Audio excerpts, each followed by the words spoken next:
everybody, this is the What's Your Story podcast with a focus on generative AI. And I welcome everybody to listen in every week as we bring amazing guests from all over the globe, including marketers, people from Google, professors, and how they're using generative AI to make their content that much better. We'll be giving you tips, advice, and how you can use AI in the classroom to make it more effective, for example. Please subscribe to our podcast. We're on YouTube, and also follow us on Spotify and iTunes, and make sure you download and listen to all those podcasts out there. Okay. Anyway, this is the What's Your Story podcast, and we're bringing it to you live here every week. Have a great day. Well, welcome to the What's Your Story podcast on this great day in the fall here in Toronto. But we got a special guest here today coming from the other part of the world. And actually, it's, I believe, 8:30 in the morning where we're coming from Kyoto, Japan. And he's not a usual guest that we have here. He's using AI like all my other guests, but in a different way to create and to be an artist with it. And, he's actually an incredible person to have on here to show us how AI is working today. So his name is Charles Lindsay. And so welcome to the show, Charles. Ron, good to see you. Hello from morning in Kyoto. Yeah. And so why don't you just give us a little background? You're an artist adventurer, you call yourself. Why don't you just tell us a little bit about your story? You actually have done some very interesting things, and I think our guests are going to enjoy what you've been up to. So, well, I'll give myself some credit. Life has been very interesting, and artist adventure is sort of an umbrella under which to live that allows a lot of different activities. So, I mean, right after university in Canada, I lived with a Stone Age tribe in Indonesia, and then that sort of fast forwarded through a early career in photojournalism, mainly environmental issues. And then I invented a kind of cameraless photography called carbon. And I got a Guggenheim for that and was invited to be the first artist in residence at the SETI Institute. That was 2010. And that really led me into this whole territory I'm in now. That was, 100 of the world's top astronomers are there. And I got access to NASA, where I did 3 projects, and then really started to engage with the front edge of technology. So somewhere in there, I've gone from the Stone Age to the front edge of technology, and I sort of bridged that, I guess.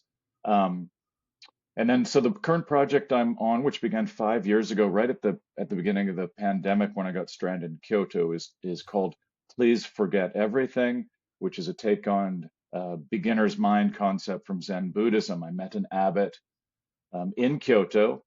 I was introduced by a well-known Japanese artist, and the abbot said to me this early 2020, he said, we sat down for tea. It was actually the day he was closing the temple because of the pandemic, and he said, why were we introduced? And I said, here's my question. Can artificial intelligence become sentient? If sentient, can it become conscious? If conscious, can it become enlightened? So it's a real probing question. It's very Zen. There's humor in there.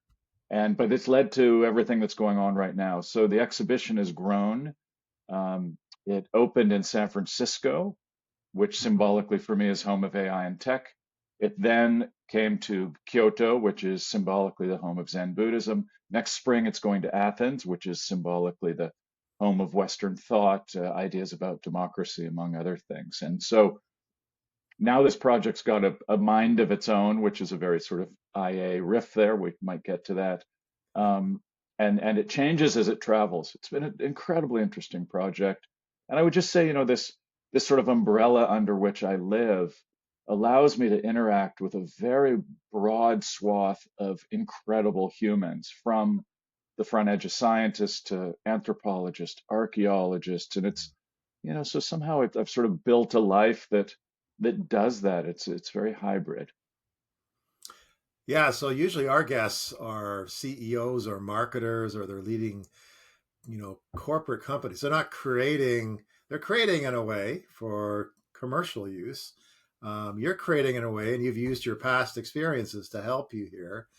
So why did you arrive on generative AI and to use this to create your exhibition that you have there?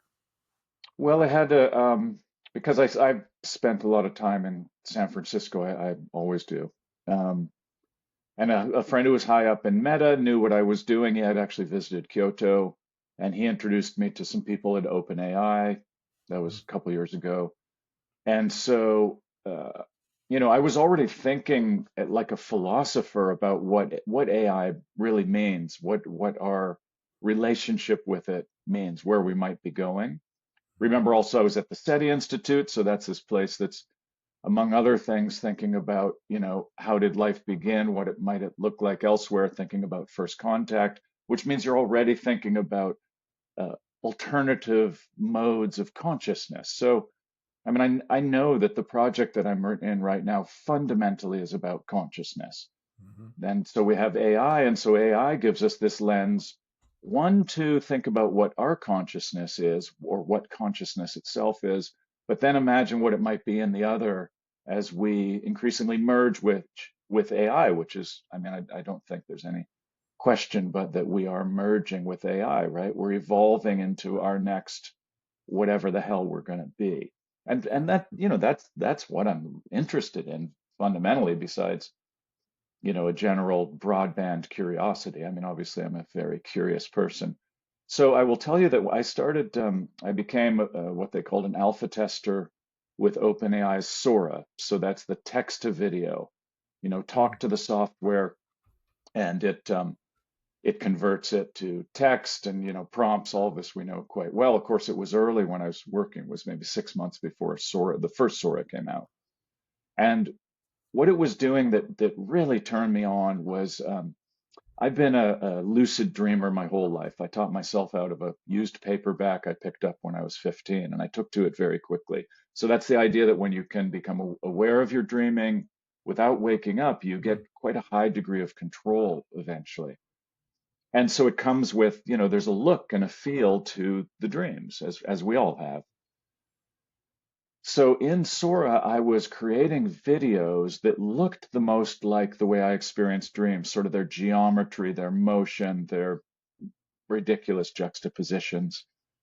That alone was very curious, and so it looked more like dreams than anything I'd ever seen or read about, let alone produced myself. So that was bizarre and incredibly, stimulating. Then what I found was that the more I was using Sora, my dreams were starting to take on some of the attributes of the Sora world, the world presented on my laptop screen, if you will, which is, I don't know if that's creepy, but it's freaky for sure. Yeah. I mean, it's very, very sci-fi, right? So, this is my personal experience, and a lot of what I do is, you would call it research, right? You would see an exhibition, we might stand an exhibition, you might see something online, but it's the result of years of work, of prodding and probing and thinking and just being, in this world. And so, the next step is that has been influencing the work heavily. I have very big questions about where we're going, not so much with trepidation, although it's easy to go that direction too. I'm more interested in the absurd and the joy and the ridiculous, and sort of an expansion of what it is to be human in the best possible sense. Some of those CEOs you talk to, I do know people in that role for a period. Elon Musk was interested in my work. I've lost touch with him. But, I'm talking to people that are influential in tech. I have a pretty, you know, high level, if I could say, I say that with humility, but of people who, we're talking about this. There was just a conference in Kyoto called A Life about synthetic life, and the people that it attracted here was breathtaking. And the conversations are, as you might as expect. In some ways, the conversations aren't complicated. It's like, what are we becoming as a species? Like, where are we Mm-hmm. going? So, this is where the work goes. I mean, in each case, I learned a lot about Zen Buddhism, and Buddhism's influenced me my whole life, although I wouldn't say I'm Buddhist. I'm also very interested in the concept and experience of enlightenment, that mystical state, that state Satori in Zen Buddhism. I've had experiences in my life where I would say that I have experienced that state of mind, and that could easily be a whole book, let alone a podcast. So one of the beauties of the work, something I'm very grateful for, is I don't know where it's going. it's been the nature of my entire adult life. I sort of follow my nose and doors open, and I don't go through every door, but I'm a guy that's willing to sort of jump out of the airplane and then go, oh, did I put the parachute on? You know, it's sort of like that. And but it's kind of thrilling where it's all led, actually. Yeah, some of your current work, something called the Carbon Project, I believe. Mhm. And how does generative AI fit into that? Well, carbon was actually the step before that. So carbon Okay. is a cameraless process, and I developed an emulsion that's carbon based instead of silver. It's sort of chemistry talk. Hmm. But it's really what it's doing is it's mimicking scientific imagery in very high resolution. And so that I would say that scientific imagery we read as a kind of truth. And I mean, this is not a new question, but this idea of how truth is represented through photographs is something that I worked hard. So that would be a work where, it looks like you're in outer space or you're subatomic, but all of is completely fictional. And then that work I ended up, and it was extremely high resolution. And early on, I mean, that was, it's not that long ago, early 2000s, when digital scanning and printing was beginning to accelerate. I was working with ideas of scale and then creating environments. And in that work, I ended up taking what was, in some respect, 2D images, animating them, bringing them into big spaces, working with early projection mapping, and then sound, working with surround sound. So sound is a medium I work with a lot. I field record Hmm. everywhere. I'm in nature and cities and all kinds of things, and I'm a sort of a monkey multi-instrumentalist, so I do a lot of recording that way. And I use sound in spaces. So basically, the work that I'm doing while I'm still making discrete objects, I'm really making environments or what's called installations in the art world. So I'm creating spaces where the viewer comes in and hopefully they have a place where they can, suspend belief and enter a different world, enter a very different mindset. I mean, I'm very influenced by psychedelic states. I have a sort of long history in that territory. And so, on the one hand, I'm trying to alter my consciousness through my artwork and through my entire process. It's not about inebriation. It's about, getting smarter and better and asking better questions. And, it's about amplifying our best traits. That's what I'm describing. And so hopefully the spaces that I make then allow viewers to have something like that occur. So there's in Zen Buddhism, there's two sects of Zen Buddhism. The Rinzai sect, which is the temple I showed in and had the relationship here in Japan, they use historically the koans. So the most famous koan is what is the sound of one hand clapping, and these are these riddles, these unanswerable riddles that the master would pose to the acolyte, and the purpose of them is to befuddle the logical mind. So the binary, the sort of logic tree way of approaching the world, it's supposed to just smack that in the face. And so I'm also making artworks now that are intended to work like that. So in effect, if you come into a space or encounter an artwork of mine, if there is a moment of you going, what, rather than going, is it good or bad? Does it compare to this or that? Do I like it or don't? Does it match my sofa or doesn't it? If there's a moment where you can just go, what the hell is this guy doing? Hmm. And maybe even further, if you can go, and who the hell am I? If you can ask that question about yourself, then I think the work is being effective. It's much less empirical than the pharmaceutical industry. Okay. But I mean, obviously, and listen, humor is part of what I'm doing. I mean, there's Yeah. sometimes it's dry humor and sometimes it's absurdity, but I was educated as a geologist. I went to University of Western Ontario, and and I'm grateful for that science background. The work I do now, humor is definitely a part of it. And scientists, although they may not be known for it, in my experience, certainly at NASA, often have incredible senses of humor, but fundamentally the work is serious business. As an artist, I'm actually able to blur that territory. So it seems to me like you use this word AI in a kind of a form of collaboration or a partnership Mm. of some type. Yeah. And so, how are you actually doing that? And why do you and how do you do that? Because I don't think, or help So our there's guests understand how you would do that. very good question, and it's right at the front of what I'm literally doing now. Um, so one, explained working in video, right? I'm putting in these prompts. I don't know what I'm getting. I'm getting things that I've never seen before that are Mhm. exciting. Okay, so that's stage one. Everybody's doing that. You can do Yeah. that in Sora 2's out. You can plant yourself in a movie or whatever. Great. Selfie culture. That's okay. Um, One of the things that I've been doing recently that I think is quite amazing is so a lot of the artworks I make quickly, very spontaneously, and I often, in a manner of speaking, stand back when I'm done and sort of say, who made that and what is it saying? Like, what the hell am I channeling in a sense?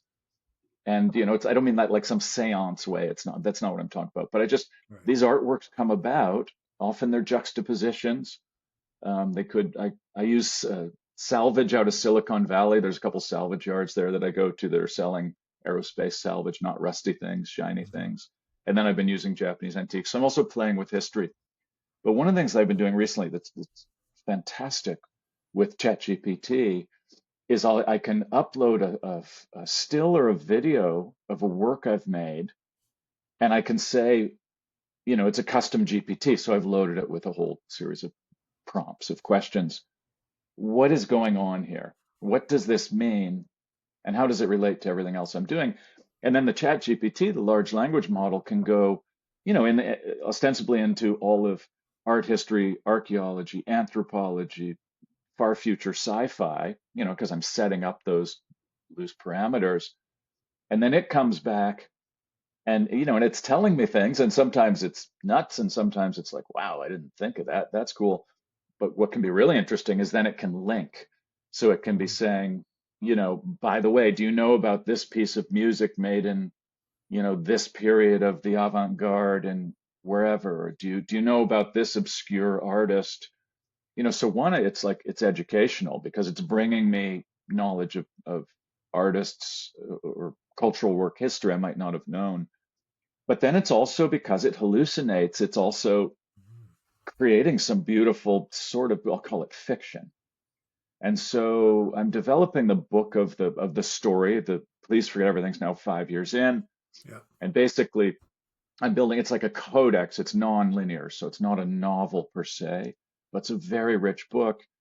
And then that book that's been developed through what's now a couple years of working hard in this collaborating with AI territory is also effectively uh, something like a screenplay, and that's how I'm going to use it. So as the as the AI video software gets increasingly good, which is really soon, then I'm actually developing my story into what will be a feature-length film.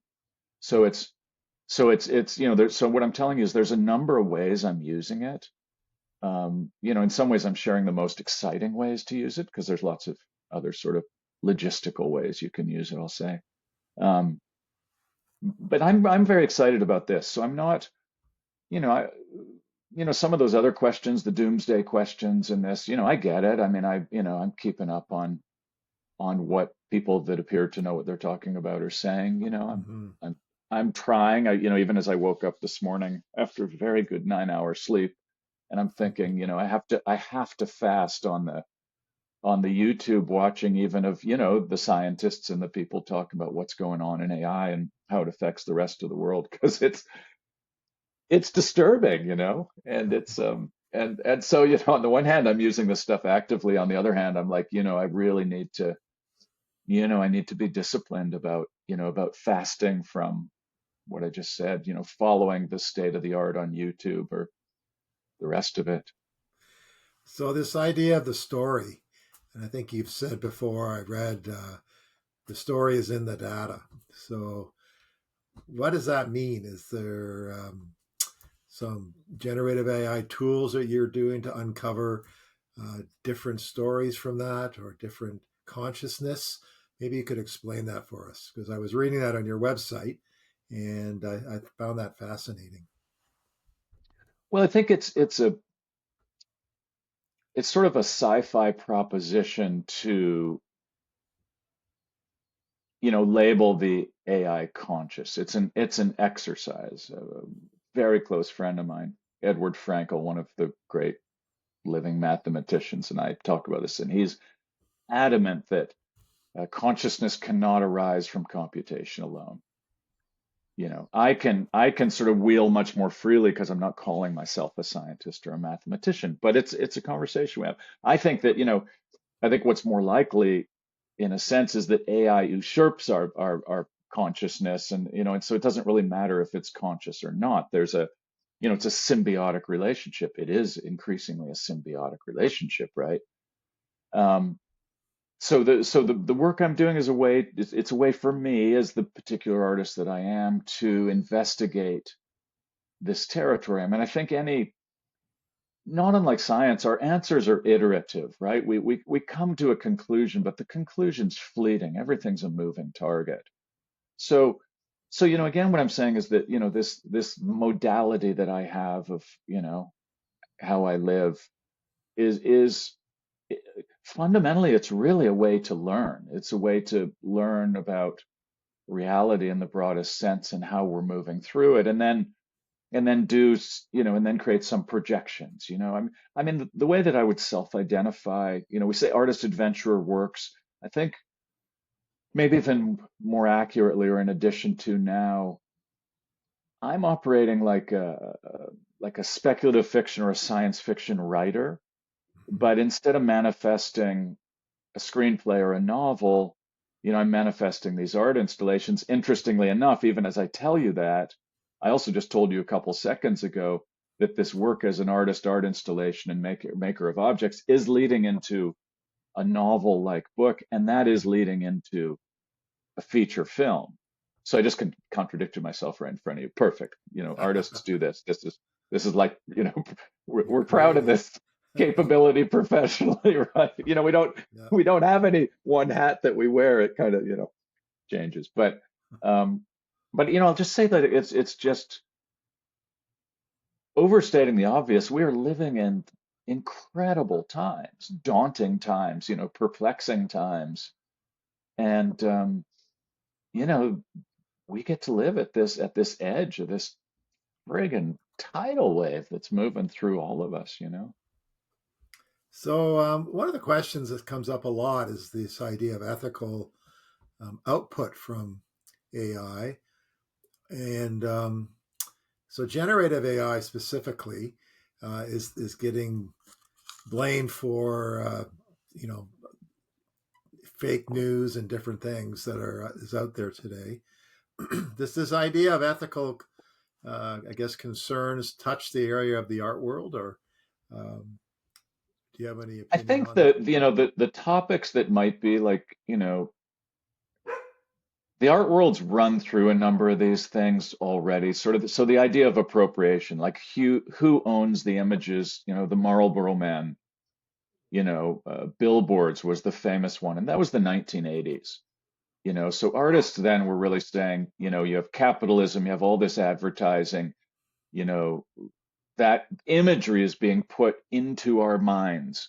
Who Mhm. owns that images, that mind, when we see the Marlboro, billboard along a highway and that image gets planted in our mind?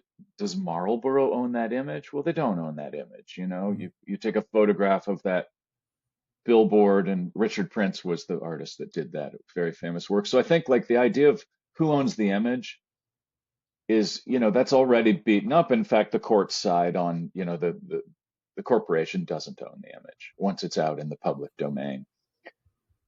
Then, where you get into stuff in academics, with plagiarism and all that. I mean, I think Mhm. that's more real. Mhm. I mean, my work personally isn't. I mean, I'm actually building a couple characters in the video software that will be, characters in my film. But I'm working hard to make sure that those are sort of amalgams, that they're representative people, that they don't look like any one person. Um, so I wouldn't. My work isn't, to my knowledge, isn't so concerned about that. I'm also, I mean, I'm working hard to differentiate so that, what I put out there doesn't look like others. There are other artists that are playing the exact opposite end that are, that make their work about plagiarism, that make it about copy. I'm just not very interested in that. I'm interested in the AI helping me be a better Charlie, like helping Hmm. me make what I do weirder and but also hopefully more, intelligible in a sense. I mean, part of, the pleasure and interest for you and I to have a conversation is it forces me to attempt to be articulate, about something that's really quite amorphous. Um, so ethics, important question. To my knowledge, it's not what I need to be careful about right now Hmm. in the work itself, but it's something to keep an eye on. I Yeah. mean, yeah, it's a big question. Yeah.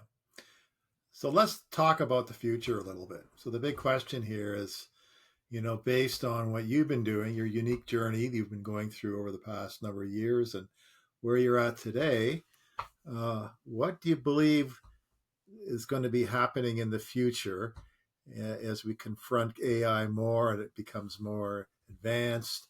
What are some of the concerns you might have?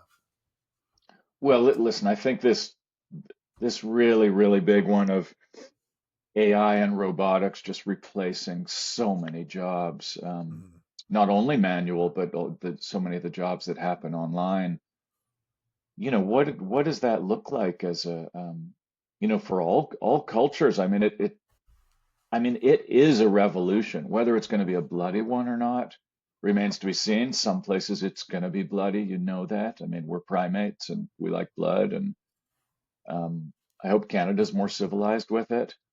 But that is a general question about yeah, our countries, our cultures.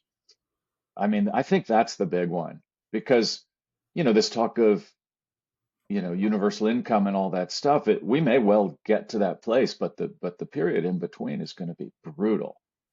And I mean, it's going to be crushing. And so, I mean, yeah, I mean, we all have to wonder what that's going to look like. We're not really prepared. I mean, this whole thing is happening at a pace that's, humans haven't evolved, and we've evolved in this sort of pace of 4 seasons, or 2 or 4 year election cycles, depending where you live. And this thing is happening so fast in conjunction with climate change. I mean, yeah, it's hard. I don't have children, it's hard to be, if you wake up in the morning and there are your kids. I mean, when I was a kid, when you were a kid, I mean, it was going to be a brighter day tomorrow and the next year. Right now, it's like, man, there's some big weather coming, and even our weather, Yes. even our model, you know, even using that model of weather, it doesn't even work because bad weather comes and goes. Bad winters come and go. But we've got like a sustained tough season or weather system coming at us. And I just say, it's not like I'm not I don't relish that, but it's real. Hmm. Um, one of the things that I've looked at is the idea of societies collapsing. Jared Diamond wrote a book on that, the author of Guns, Germs, and Steel. How previous cultures from the Mayans all the way up, like what took them down, and um, and we've got a perfect storm approaching. So, and as much as my work is absurd and sometimes humorous, it also there are these real questions and concerns baked into them. One of the things I would say is like also even being the artist that I am is, look at the conversation that you and I are having right now. Like it is through my work and my research and being who I am that we are able to have the conversation we're having right now. And I Hmm. think that in and of itself that's excellent, really, because So it's what? also suggests not being siloed, right? Like, Yeah. yeah. What would be your, I guess, your new frontier for the future? Where are you going with this? Where are you going to be going in the next couple of years? Well, my mother is 90 and aging in Southern Ontario, and I want to spend a lot of time with her. There you go. And I take By the way, pleasure. I've met her. I don't know if you know that. I've met her before. So, That's right. Um, and that's quite, humbling looking at old age. Um, although she's doing it well. I mean, listen, I have Athens is coming next spring, so I'm having a big show there. mm, Um, there's going to be a lot of culture there next year, and the nature of my work is it's growing in ways that are very promising. I'm in conversation with amazing people. It's sort of a whole new culture. And then after being there this May this year in the planning stages of what's coming, I made a short trip into Turkey, and that introduced me to Göbekli Tepe, which is in eastern Turkey, which is considered possibly human's oldest temple, mm. much older than the pyramids. And I'm actually going there in December on my way back to Toronto for Christmas, but I'm going in for some research. So I can already see the fourth node in my Please Forget Everything story. So this is super exciting the way, it started in Kyoto with a conversation to an abbot in a Zen temple linked to San Francisco, now links to Athens. Now I'm going to Göbekli Tepe. I think those four geographic and symbolic nodes will like close it out because I'm basically going from the Neolithic to the front edge of technology, right, in this project. Um, so I've got a couple years more work in it for sure, before it sort of is, let's just say, fully manifested in all its forms. And that's plenty right now. I mean, who of us can think more than 2 years ahead anyway? Far future, I mean, what happens with the tech and how I interface with that, I'm not sure. I would say to you quite honestly, and I also say this, because of, knowing that your audience is quite different than the audience I normally reach. Mhm. I might do something that's closer to tech as business, entrepreneurship, front edge of implementation in society than what I might have done or might be doing under the umbrella of artist, if that makes sense. Yeah, that makes sense. Yeah. Um, I'm actually right now talking, I mean, I won't name them, but I'm talking to a couple of the other big players, and tech entities in the field about working with their software and Mhm. doing research. These things sometimes come about because of exactly what I'm doing. Um, so I could also see, maybe branching off in some way. I mean, I like to guest lecture. I don't actually want to be a teacher in a university. So that's intentionally vague, but it's also vague because it's open-ended and for the most part I like that, Yeah. So if Yeah. people wanted to get a hold of you and see your work, where would they do that? CharlesLindsay.com is the best place to go. I'm also on Instagram, and I'm not so hard to reach through my website. I'm on LinkedIn. So yeah, and I welcome communications. Absolutely. Well, very good. So this is the What's Your Story podcast. We've had a very fascinating discussion about generative AI from a different dimension today. So I want to thank you, Charles, and we'll be chatting with you soon. And I hope to see you when you get back here to Toronto another time. Ron, such a pleasure. Thanks for welcoming me on the show. Really appreciate it.